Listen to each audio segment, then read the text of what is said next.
Hello everyone and welcome to the new episode of my tier lists playlist. In this one we will be covering openings for black for advanced players, so if you want to watch the beginner video there are two parts of it, so click the link here or go into the description below. You will find the videos for the beginners, but even for beginners it might be useful to watch this video, so please stay. We'll go into the discussion about what to play when you are advanced players and you are playing black pieces. Let's start.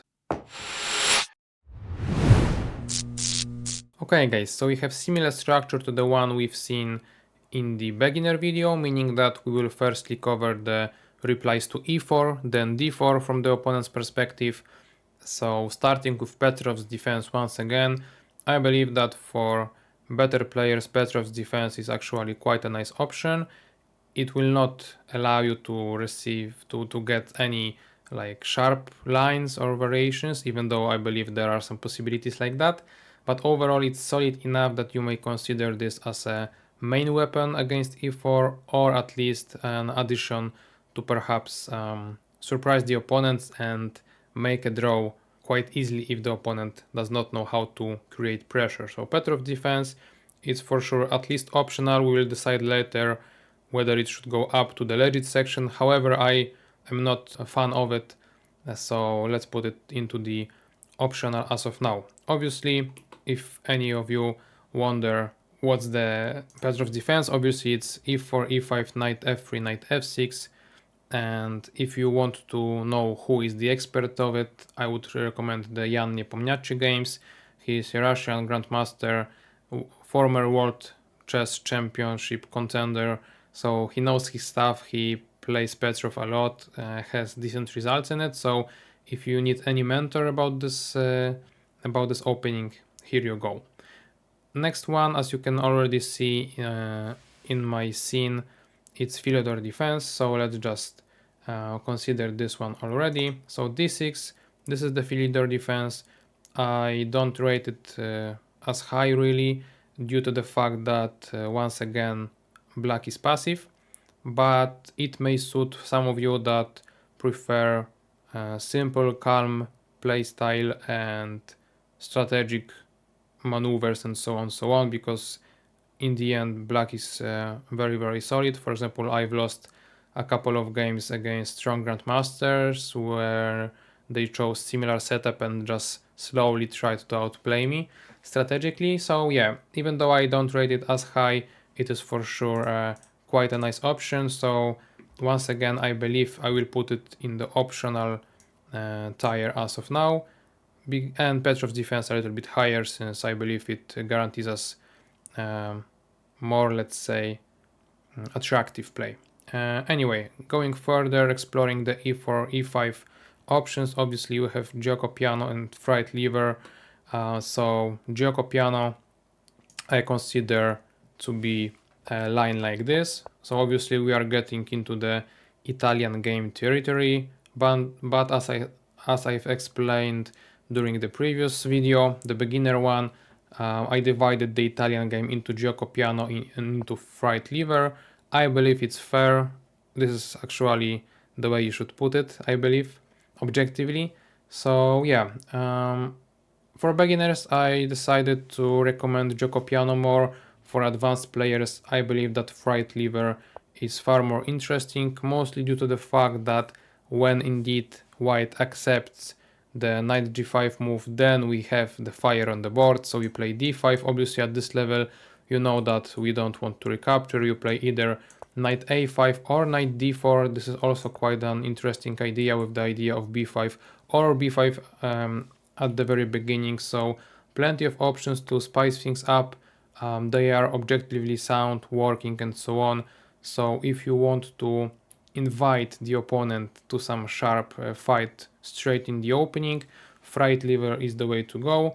Obviously in some variations, calmer ones, let's say after d3, we may transpose to some kind of Gioco Piano after bishop c5, but also we have possibilities of just developing bishop here.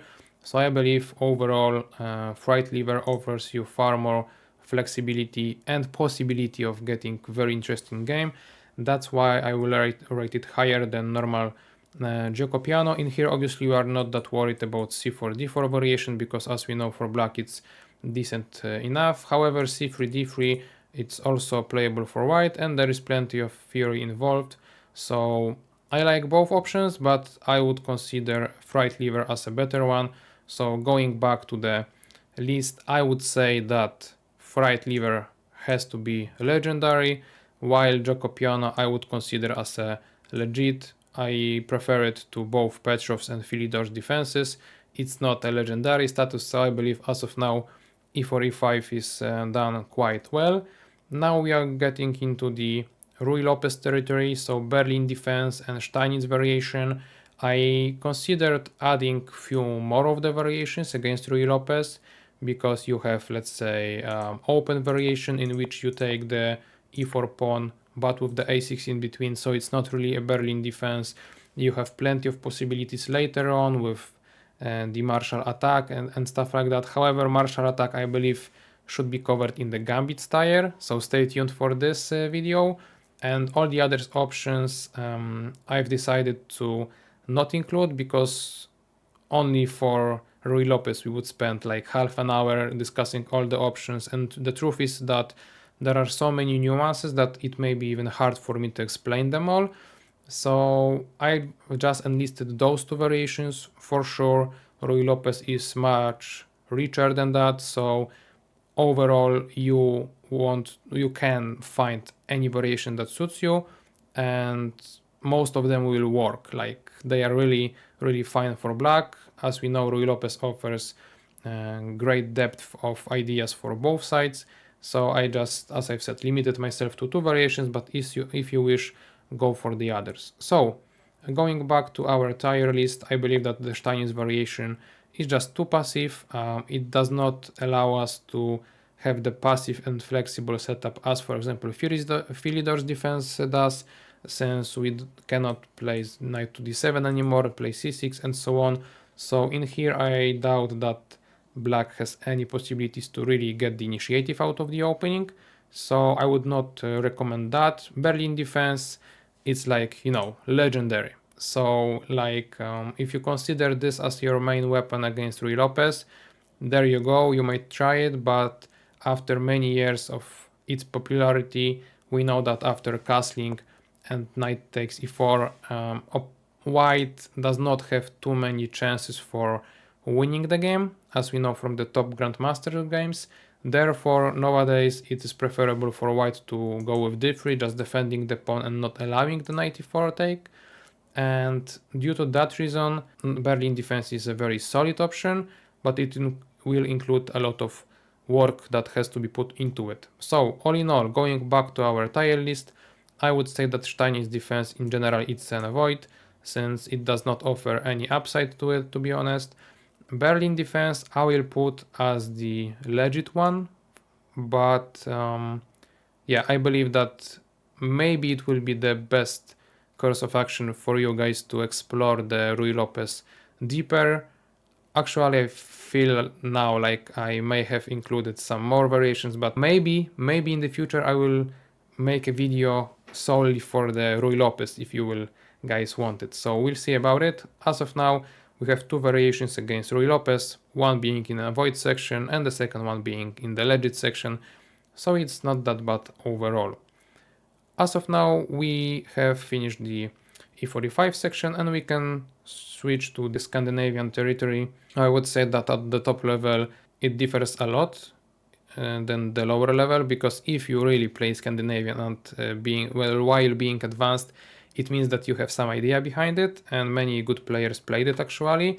However, I would say that in the Scandinavian itself, I would perhaps go into the Queen d6 variation. It might be tricky looking, but the whole idea behind it is that Queen remains kind of active and you don't waste tempos, actually two of them, when retreating. After Queen a5, I believe White has few interesting options, but after Queen d6, I was actually studying Scandinavian from White's perspective for a few months now, and I don't see clear way to crack this opening. So I was even describe it as a legit one, first ever Scandinavian that I quite like. But all the three other options, which is queen a5, queen d8, and knight f6 on move number 2, I would just disregard while choosing the opening for black pieces. So switching back to the tier list, I would consider queen d8 once again as the complete avoid. Knight f6 too, actually, because with correct play, I know one variation for white when white is comfortably better with like +1 evaluation, so there is no need to go into this with black pieces. Queen d6 I will put as the legit option, perhaps maybe a lower tier of legit, but still it's a very nice solid setup, I would say. Queen a5 I don't rate as high, so there are not so many tricks involved in this variation, so I believe I will put it just at the bottom of optional tier. Let me know in the comments, especially those Scandinavian players, what do you think about such setup of those 4 blocks, but I believe this is a somewhat correct one. Okay, so Scandinavian is done. Now we may switch into the Sicilian because there is plenty to talk about. So let's start with Sicilian Nimzo variation. I was not sure if I should include this in the video, but I saw Jan Krzysztof Duda playing this variation a bit online, and I decided, well, why not? I am covering so many variations that in the end I may include this one as well.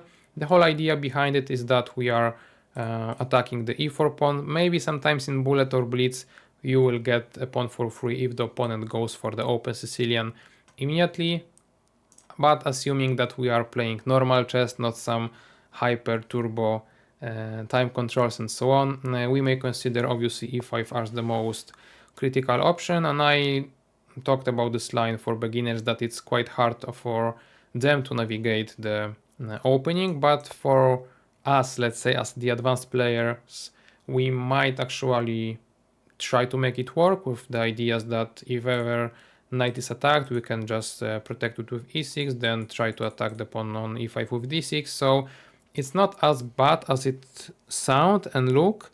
So I'm not even sure in which tier to put it, because it might be a complete avoid.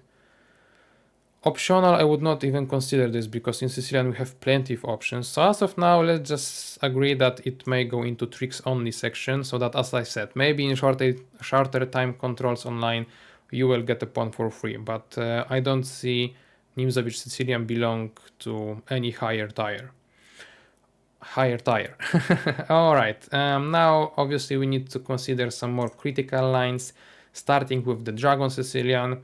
So I believe that Dragon Sicilian nowadays is thoroughly examined. Like, there is so much fury in it that I doubt that opponent playing white pieces, when he goes into the, or she goes into the main line, they will not know what to do. Therefore I don't see black chances as high ones, let's say, because how are you supposed to win a game if white is well prepared and is trying to crush you?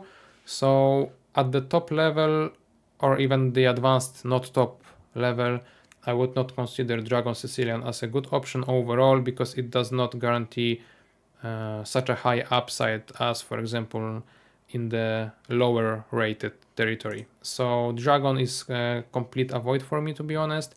When it comes to the accelerated Dragon, I've mentioned even during the previous video for beginners that I myself tried it out against the Grandmaster in the classical game.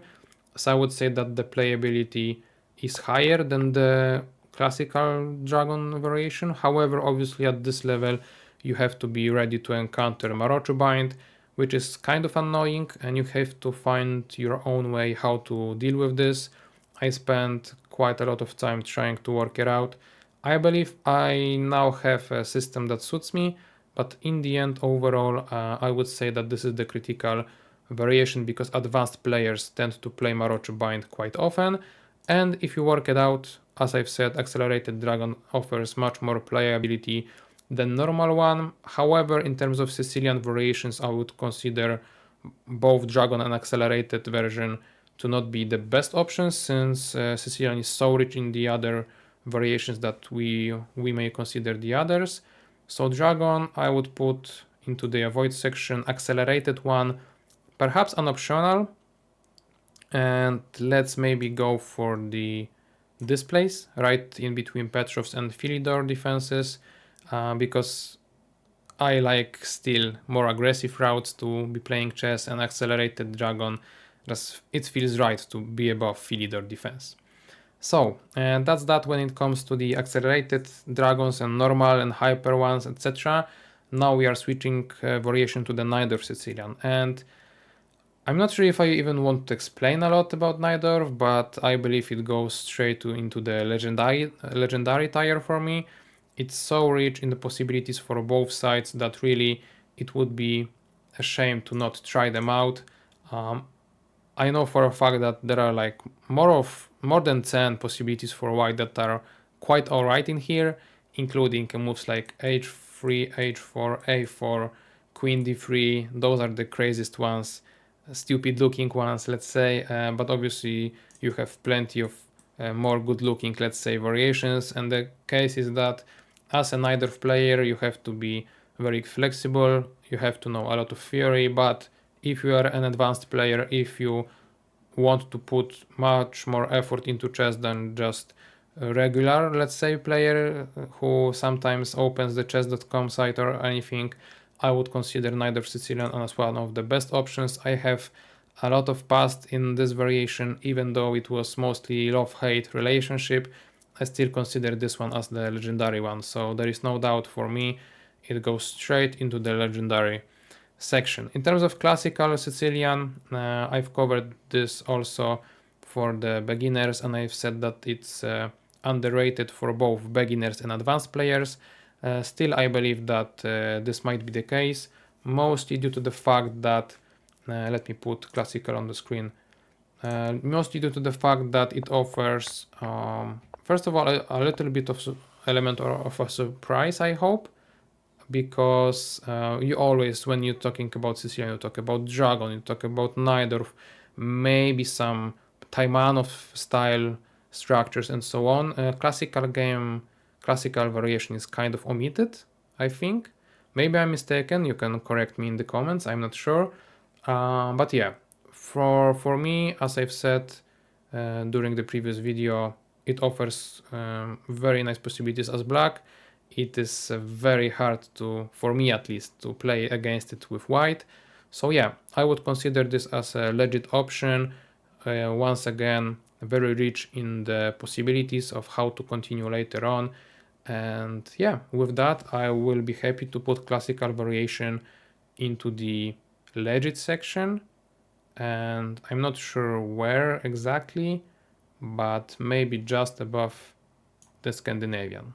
This will be the case for me. Okay, let's now go into the Sveshnikov and Kalashnikov variations. I'm not sure if you are familiar with the names, but the idea is that both of those variations are about the e5 move.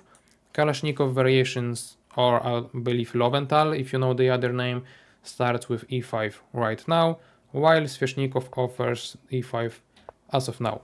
So the general idea is the same, meaning that we want to hit the knight and ask him a question, where do you want to go, my friend? The problem is at the higher level that opponents know where to jump to, so at the lower level I believe both variations are a great weapon. At the higher level I'm not so sure about it, because both in Sveshnikov and in Kalashnikov variations players will tend to go to b5, which is a correct option. So even though the structure itself and the variation is once again very rich in the possibilities, as many Sicilians, I myself don't rate it as high, because I would always struggle, let's say, strategically with the fact that I gave up the d5 square so early and have the weakness on d6. Those would be the two main factors why I would be, let's say, put off playing this variation. However, similarly to the previous one, classical one, I myself, playing as white, encountered many difficulties while facing either Sveshnikov or Kalashnikov. So even though I am not a big fan of those, I believe they are completely fine to play. I believe that even Magnus Carlsen played those structures in the World Championship matches and he was just fine, as you know. So with that in mind, I don't think I can do this to Sveshnikov and Kalashnikov variations and put them into anywhere near a void, but I will not put it into legendary or legit high tier either. So let's just agree that I will try to differentiate them. Yeah, I believe that's the word.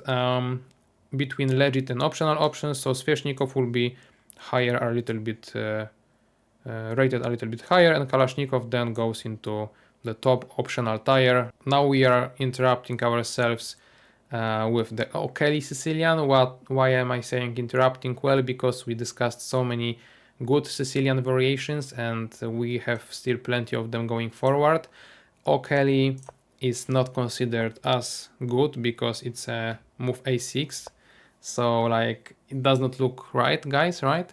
However, if we are both advanced players, we know that O'Kelly is kind of a nice weapon against White's choices.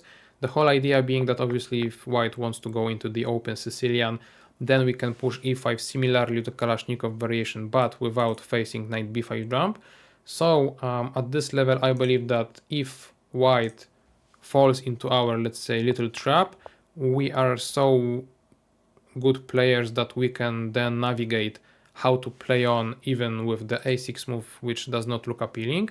Therefore, I would consider O'Kelly as a real option. The one variation that bothers me though is the delayed Alapin stuff. So just calmly c3 preparing d4, because in those structures I'm not sure if a6 is that helpful overall. So I believe that O'Kelly variation has some merit to it, and I myself tried it a little bit, my students also. Also, I am a big fan of the YouTuber Sparuman.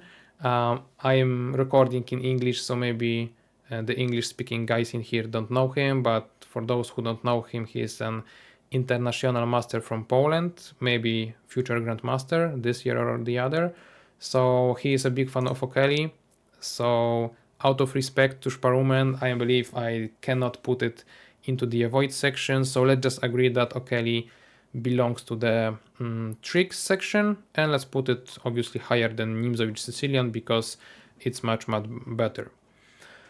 And now, since we entered the a6 territory, we may now consider Paulsen and Taimanov variations, which go similarly to each other. So Paulsen variation will include e6 with a6 immediately, while Taimanov will be knight c6 with a6 to follow, perhaps in 1 or 2 moves. So structurally speaking, strategically speaking, both options are similar to each other. However, the idea is that in the Taimanov variation, we delay development of the knight to c6 because sometimes in some variation it might go to d7 later on. Also, the idea might be that we would like to pressurize the c3 knight more with queen being open on c file and so on, while in the Taimanov Sicilian we care more about pressurizing the center overall, so we want to attack the knight on d4.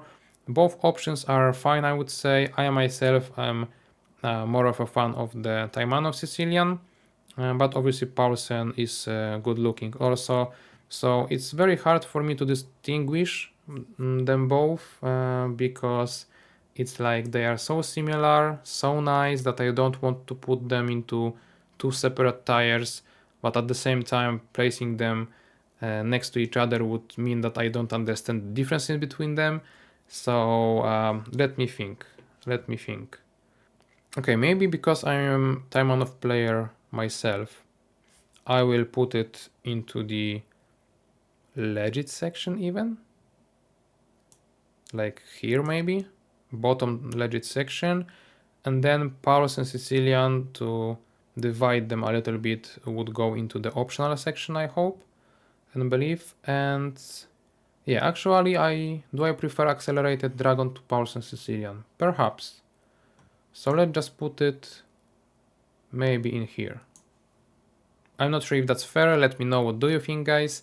especially those guys who play those structures. I myself play them and it's hard for me to tell which is which. Perhaps if I would record it, I don't know, yesterday or tomorrow, my answer would be different, but today I feel like this. Let me know what do you think. And it's not the end of the e6 Sicilian family, because we have also the 4 knight Sicilian. Obviously the move order might be different from time to time, but the whole idea is that we should get to this position in which we get kind of the Taimanov vibes, right? But with the knight f6 plate in between, because in Taimanov we go with the queen c7 a6 type of thing. 4 knight Sicilian covers the center of the board completely, attacks it, focus on it, and so on. So while I believe this is the great choice for the beginners, for advanced players I'm not sure for two reasons actually. First one being this variation. Even though we as an advanced players have better understanding of chess in general than the beginners, I believe that surprisingly this position might be harder for us to continue than for the beginners, because beginners would just not care perhaps in this position, play some random stuff and just be alright, while we know that white has plenty of opportunities here to make use of the dark squares, play c4 and etc. So practically speaking, obviously this variation guarantees us plenty of stuff going on. Whether it's alright for black, it's whole the other discussion. For example, in the classical game, when you are well prepared, it might be crazy but working opening. But for example, during blitz games, I myself struggle a lot when it comes to this position because it's just not pleasant to play. And therefore, I would say that this variation, even though I love it, and if it was my subjective tier list, it would be legendary because it's my great weapon and I've had plenty of interesting games in it. I would say that overall, when you consider this as a option, I would not go higher than optional, unfortunately. So let me just put the 4 knight Sicilian just around the Paulsen Sicilian maybe. So out of sentiment, I will put it slightly higher, but objectively, I'm not sure if that's the case. That's tough. That's tough. All right, one last Sicilian to consider is the Scheveningen one. Scheveningen Sicilian, I believe it's not the good one. Nowadays, with the computers and so on, it does not offer us enough dynamic, enough possibilities to fight for the initiative. So I'm not sure if that's the way how you want to develop your Sicilian understanding. So overall, I would just skip this part, skip this variation completely, and put it into the avoid tier. It's not complete trash for sure, but I just don't want to get into the nuances because it has some merit to it, but I just don't buy it, to be honest, guys. Okay, and with that, we may now go into the other pawn moves than c5, meaning that we enter the territory of French, Caroccan, Pierce, and all this other stuff. But from what I can see, I am still too bright, guys, right? So give me 5 seconds. Maybe now there will be a little difference, but I'm not so sure. Anyway, I will not care anymore about it. I will just talk about what I know.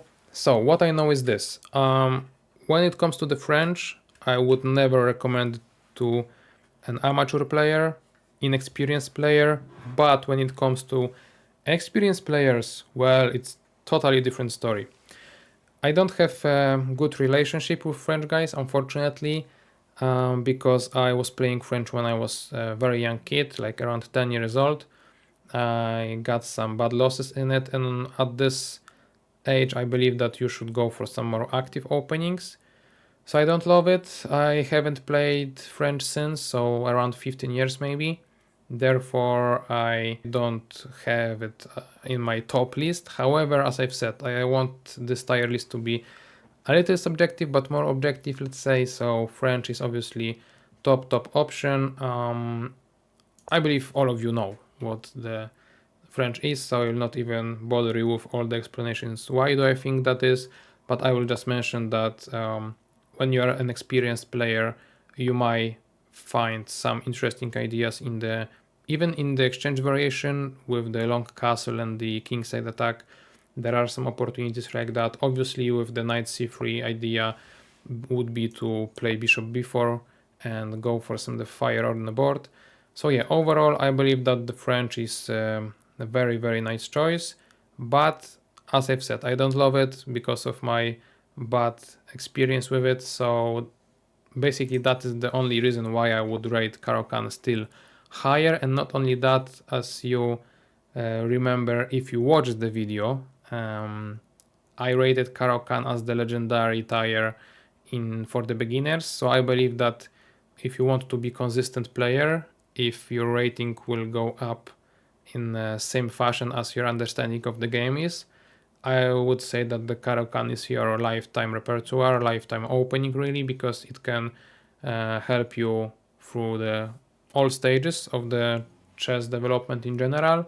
So for that reason, and for having quite better experience with it, I will place Caro-Kann into the legendary tier, while French will be in the legit tier, guys. Where to put it though? I would rather play Jacopiano with black. Okay, I cannot make it too subjective. Okay, let's just agree that French defense will be somewhere around here. Let me know in the comments how many of you are pissed with my decision. I am ready for those. Anyway, continuing the tier list, as of now we are getting into the d6 g6 territory, so all the Pirc and modern defenses and some Robach, if you will, if you want to name it that way. So Pirc defense, I believe, is not a good weapon in general, due to the fact that white has so many setups that we have to care about and know how to play against, that there is just too much theory to be known for such a passive setup. This would be my overall assumption, so I don't like it quite as much, and actually I would much more prefer modern defense, due to the fact that, for example, in the a6 variation, we don't have to know so much variations, it's more about the setup. What I mean is that whenever we develop our knight to f6, as it is in the Pirc defense, we have to worry more about the f4, e5 variations. They can be played whenever, wherever, and so on, so we need to care about them and have an eye on them all the time.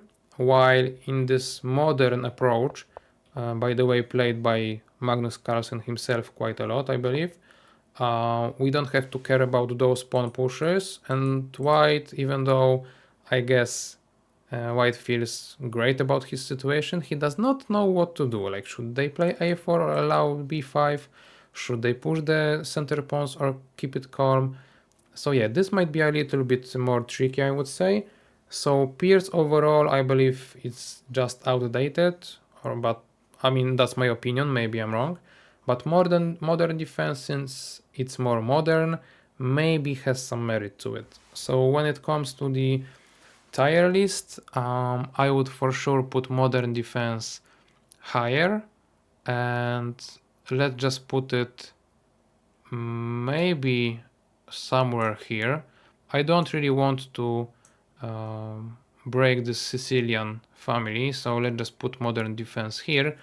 And Pirc defense I would consider as the avoid overall, maybe a little bit above Stein's defense. The structures might be quite similar actually sometimes. Yeah, so I prefer Pirc to Steinitz, but Philidor to Pirc. Yeah, I believe that's fair. I hope you will agree with me on that mostly.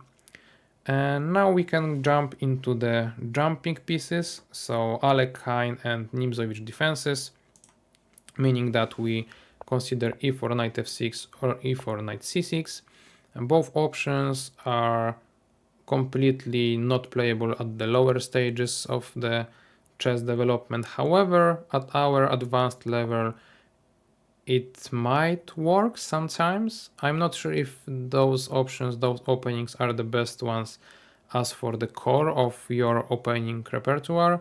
However, I believe that you may try them, you may include them, because the good thing about both of them is that they obviously require some variations to be known to just not lose in 15 moves, but overall it's more about the ideas. So I would say that Alekhine is a little bit better overall. Nimzovich I don't quite like, obviously it may transpose. For example, I myself with white, I did not want to ever learn Nimzovich because I just thought I just don't care. So whenever it's played against me, I usually go with knight f3, allowing the transposition to e4, e5, which I'm fine with. And if there is no transposition, black is kind of out of moves, because the general idea is that after d4, d5, takes, d4 pawn might be a little bit weak, so it comes with that. But if I play knight f3, let's say, d5 does not have such a great reasoning behind it. That's why I believe that Nimzovich overall might be easily debunked. Is it the word? I hope so. So like I don't think it's even in the tricks section, but Alekhine, even though there are not so many tricks, I would not put it into the optimal. I think it does not deserve to be in a void tier either. So let's just say that Alekhine will go into the mems tricks only, while Nimzovich defense will go into the avoid, perhaps somewhere here. Let it be around the Scandinavians, because sometimes the pressure to d4 pawn or the queen being developed may seem similar to Scandinavian. So that's the case, and we have the last two options against e4. First one will be the b6. So even though at the lower level I said it's not that bad, at the higher level it's a similar case to the Nimzovich defense that we just spoke about, meaning that even without any opening knowledge, white, just by playing healthy moves and understanding the idea standing but behind the b6 move, will be just fine. For example, if white knows that the whole idea is to try to apply pressure to the e4 pawn like this because of the pin to the knight and the king and so on, white can just say, I don't know, play bishop d3, c3, have very solid center, no pins, no pressure, and it does not require a whole lot of knowledge. And this is the reason why I think that b6 will not be working at all at this level. In terms of Hippo, we discussed it in the beginner tier as the meme only, and I think it should remain in this section also for this time. I believe that players like Hikaru, Nakamura, who are alright with playing with little space and know how to swindle the opponents in the time trouble or in general in chess, they can have some fun like this. But as mortals, not super grandmaster players, still I believe it's quite fun to play it once in a while, but would I make it my top option? Never.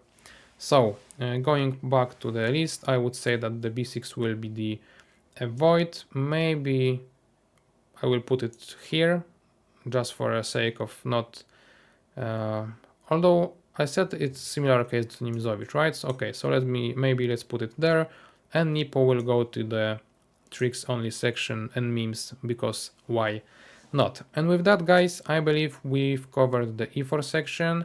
I've learned my lesson, meaning that I know that this tier lists videos have to be divided into two parts. So we'll finish the first part right now, and with the next video we will start straight with the d4 replies. So thank you for watching this one, and we'll see each other shortly in the next part of the same video.